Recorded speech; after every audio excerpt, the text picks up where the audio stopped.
ایک زمانے میں پہاڑیوں کے درمیان واقع ایک پرانے گاؤں میں ایک کسان رہتا تھا۔ وہ اپنی محنت اور ایمانداری کی وجہ سے پورے گاؤں میں مشہور تھا۔ اس کے پاس زمین کا ایک چھوٹا ٹکڑا تھا جہاں وہ اپنے خاندان کی کفالت کے لیے فصلیں اگاتا تھا۔ ایک موسم بہار کی صبح اس نے اپنے فارم پر ایک خاص درخت لگانے کا فیصلہ کیا جو کہ سیب کا درخت تھا۔ اس نے احتیاط سے ایک جگہ کا انتخاب کیا اور چھوٹا سا پودا لگایا۔ بڑی احتیاط کے ساتھ اس نے اسے پانی پلایا، اس کی پرورش کی اور اسے سخت موسم سے بچایا۔ ہر روز وہ درخت کا دورہ کرتا تھا، اس امید میں کہ یہ ایک شاندار سیب کا درخت بنتا ہوا دیکھے گا۔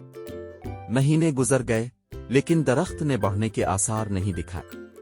وہ بے صبر ہو گیا۔ اس نے سوچا کہ کیا اس نے غلط جگہ کا انتخاب کیا ہے یا درخت کسی نہ کسی طرح خراب تھا، یہاں تک کہ اسے اکھاڑ پھینکنے پر غور کیا۔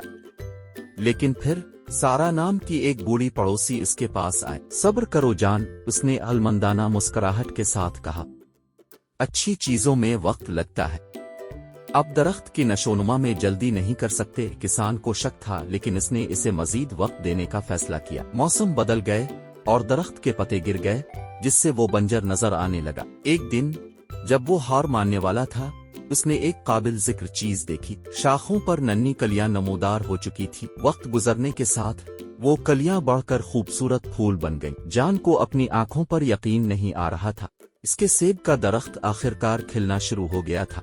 جیسے جیسے سال گزرتے گئے درخت پھلتا پھولتا گیا۔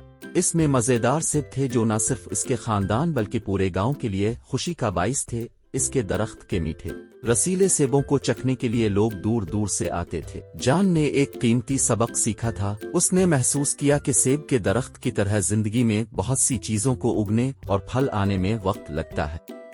چاہے یہ ذاتی مقصد ہو، خواب ہو یا کوئی پروجیکٹ، اسے لگن اور صبر کے ساتھ پروان چڑھانا ضروری ہے۔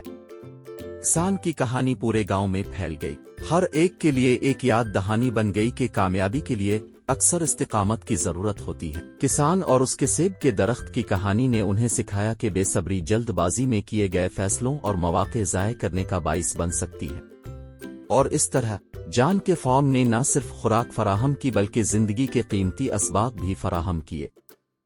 کہانی کا اخلاق واضح ہے، زندگی کے سفر میں صبر ایک ایسی خوبی ہے جو چھوٹے سے چھوٹے پودے کو سب سے بڑے درخت میں بدل دیتی ہے اور کامیابی کے میٹھے پھل لاتی۔